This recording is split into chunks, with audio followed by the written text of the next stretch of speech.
Welcome to Merchant Engineering College Electrical Department. We discuss about the chapter 5 load forecasting technique અને આપણું power system operation and કંટ્રોલની અંદર આ chapter 5માં last theory છે તો long term load prediction using the econometric model. Econometric model શું છે એ સમજવું અને શેના માટે ઇકોનોમેટ્રિક મોડેલ છે તો કે લોંગ ટર્મ પ્રિડિક્શન માટે, એટલે કે ભાઈ લાંબા ટાઈમનો જે લોડ કેલ્ક્યુલેટ આપણે કેવી રીતે કરશું, કેટલો લોડ વધશે કેટલો લોડ નહીં વધે, તો એ બધું પ્રિડિક્શન માટેનું છે. ઓકે, સિમ્પલ છે, એક વખતે 3 માર્કમાં પૂછાયેલું છે એટલે આપણે ચર્ચા કરી લઈએ. The long term load prediction using the econometric model are use on a single or a multiple regression model. આની અંદર તમે સિંગલ અથવા તો મલ્ટિપલ રિગ્રેશન મોડેલ યુઝ કરીશું. આપણે જો જુદા જુદા મોડેલ હતા, auto regressive model, ARMAX model, ARMI model, ARM model, okay, બધા મોડેલ્સ હતા. એની અંદર આમાં પણ એવી રીતે આપણે સિંગલ અથવા મલ્ટિપલ રિગ્રેશન મોડેલ યુઝ કરીએ છીએ. Here the historical data of the annual energy consumption. Historical data એટલે કે ગયા વર્ષના જે પણ એન્યુઅલ એનર્જી વર્ષના જે એનર્જી કન્ઝપ્શન ડેટા છે એ. બીજું economic data are use to get the mathematical equation. અને જે ઇકોનોમિક ડેટા કે ભાઈ એનો ચાર્જ આપણે શું લીધો હતો, કે ભાઈ અથવા તો કેટલા આપણને યુનિટ કેટલામાં પડ્યો હતો, કેટલામાં સેલ થયો હતો, તો એ બધા જ જે યુનિટ છે, ઓકે, એ બધી જ જે ડેટા છે એનું એક મેથેમેટિકલ ઇક્વેશન બનશે. And that give the relation between the electricity demand and independent variable that affect the load demand. અને એ મોડેલ બનાવ્યા પછી, મીન્સ કે ઇક્વેશન બનાવ્યા પછી આપણને એ ખ્યાલ આવશે અને એના ઉપરથી આપણે એવું બધું જાણી શકીએ કે ભાઈ ઇલેક્ટ્રિસિટી ડિમાન્ડ કેટલી છે અને જે ઇન્ડિપેન્ડન્ટ વેરિયેબલ કયા છે કે જે લોડની ડિમાન્ડને અફેક્ટ કરી રહ્યા છે. ઓકે, ચલો. After getting this equation, use it for the forecasting independent variable to have the multi-equation econometric model. હવે જ્યારે પણ આ બધી ઇક્વેશનો આપણને મળી જાય પછી આપણે આના મોડેલમાં આપણે એપ્લાય કરી શકીએ. તો જો જનરલ ડાયાગ્રામ કેવો છે ઇકોનોમેટ્રિક મોડેલનો, થોડું મોટું કરું તમને વધારે મજા આવે.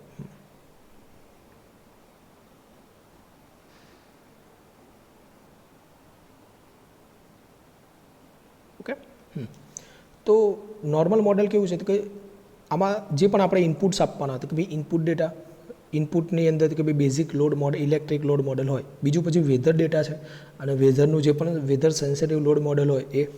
એના પછી કોઈ નોઇઝ છે, ફિલ્ટર કરવા ફિલ્ટર ના થયેલા હોય, ઓકે, અથવા અનવોન્ટેડ આપણા સિગ્નલ્સ હોય તો એ આવશે અનસર્ટેનિટી મોડેલ.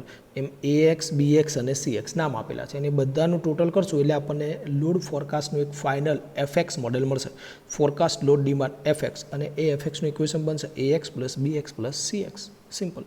ઓકે, ચલો, ready dear? Okay, econometric model use to forecast the load demand. આપણે કેમ ઇકોનોમેટ્રિક મોડેલ વાપરીએ છીએ કે એનાથી આપણને લોડ ડિમાન્ડનું ફોરકાસ્ટિંગ ખબર પડે, આપણને ખ્યાલ આવે કે ભાઈ આટલી લોડ ડિમાન્ડ આ ટાઈમે વધશે ભવિષ્યમાં. બીજું electricity sales of domestic and commercial. જે હવે જો ઇકોનોમેટ્રિક મોડેલ છે એટલે કે આપણને પ્રાઇસ વિશે પણ કંઈક નોલેજ આવશે આમાંથી કે ભાઈ કેટલી પ્રાઇસ આપવું જોઈએ. તો કે ઇલેક્ટ્રિસિટી સેલ્સ કરશું આપણે કોમર્શિયલ અને ડોમેસ્ટિક પર્પઝ ઉપર, રિટેલ ઇન્ડસ્ટ્રીઝની અંદર. ઓકે, તો એ આપણને ખ્યાલ આવશે કે ભાઈ આપણે કેવું પરફોર્મ કરી રહ્યા છે, ગુડ કરી રહ્યા છે કે નથી કરી રહ્યા. એના પછી વોટર પમ્પિંગ સેક્ટર, કારણ કે એ લોડ વધારે છે વોટર પમ્પિંગનો, આપણે ખેતી લાયક જે ઇલેક્ટ્રિસિટી લોડ હોય છે, ઓકે, એગ્રીકલ્ચર, એ પણ બહુ મોટો પાર્ટ છે. બીજું છે પબ્લિક એડમિનિસ્ટ્રેશન. પબ્લિક એડમિનિસ્ટ્રેશન કે જે પબ્લિકના જે વર્ક થતા હોય છે, એડમિનિસ્ટ્રેશન વર્ક હોય છે આપણા ગવર્મેન્ટના, એ બધા, ઓકે, એમની લોડ ફોરકાસ્ટિંગ આપણે કરી શકીએ કે ભાઈ આટલી ડિમાન્ડો વધશે. Iron and the steel industry કે જે ખૂબ જ હ્યુજ અમાઉન્ટ ઓફ કન્ઝ્યુમર છે, આપણા મોટી ઇલેક્ટ્રિસિટીના કન્ઝ્યુમર છે. ઓકે, એના પછી ટ્રાન્સપોર્ટ ઇન્ડસ્ટ્રી પણ ઇલેક્ટ્રિસિટી યુઝ કરી રહી છે. તો મીન્સ કે એ બધાનું ઇકોનોમેટ્રિક મોડેલ આપણે બનાવવું જોઈએ કે જેથી આપણને ખબર પડે કે આ લોકોનો લોડ ભવિષ્યમાં કેટલો રહેશે અને એને કેટલા પ્રાઇસ ઉપર આપવાનું છે. બીજું છે it is mostly use for the long term forecasting.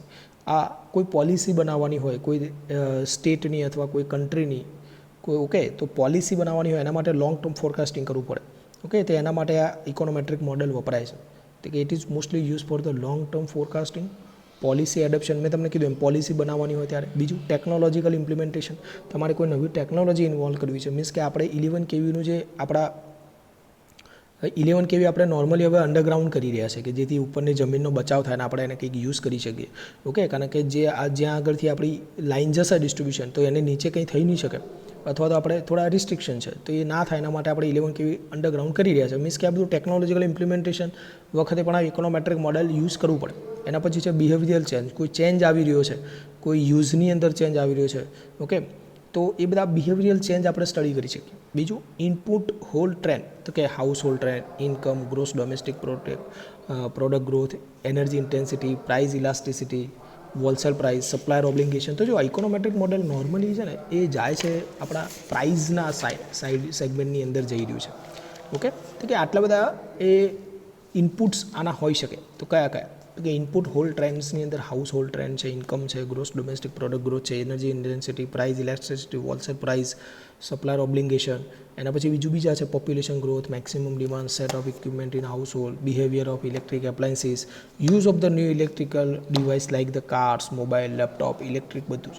એ બધા આના ઇનપુટ્સની અંદર આપણે લેવા જોઈએ કે જેથી આપણે બેટર કંઈક આપણે મોડેલ કંઈક સારું ઇમ્પ્લિમેન્ટેશનવાળું મોડેલ આપણે યુઝ કરી શકીએ.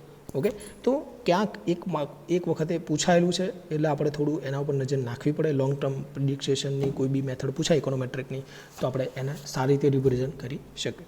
તો મિત્રો અહીંયા આપણું ચેપ્ટર 5 કમ્પ્લીટ થાય છે. હવે આના પછી આપણે ચેપ્ટર 6 ઉપર જઈશું. ઓકે, ચલો, થેન્ક યુ.